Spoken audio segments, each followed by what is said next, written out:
மூட நம்பிக்கைன்னா ஒண்ணுதான் இல்ல, கண்மூடித்தனமாக பழமைவாதத்திலே நம்ம அம்மா அப்பா தாத்தா பாட்டி எதெல்லாம் நம்பினாங்களோ அதெல்லாம் நம்பிக்கிட்டு இருக்கிறது மட்டுமே மூட நம்பிக்கை இல்லை. நாம உருவாக்கிக்கிற மூட நம்பிக்கைகளும் நிறைய இருக்கு.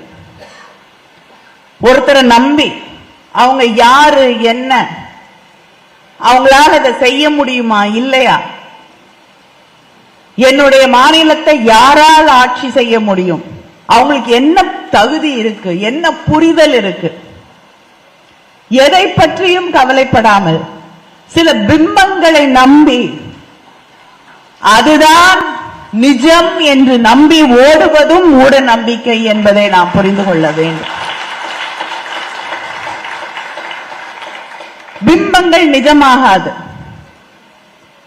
எனக்குன்னு என்ன கருத்து இருக்கு, எனக்கு என்ன நம்பிக்கை இருக்கு, நான் ஒரு விஷயத்தை உங்க முன்னாடி சொல்றேன்னா அதை எப்படி செய்வேன், அதற்கான வழி அதற்கான பாதையை பற்றிய ஒரு புரிதல் எனக்கு இருக்கிறதா என்று சீர்தூக்கி பார்க்க வேண்டிய கடமை நமக்கு இருக்கு என்று உணர்ந்தவர்கள் தான் மூட நம்பிக்கை இல்லாதவர்கள்.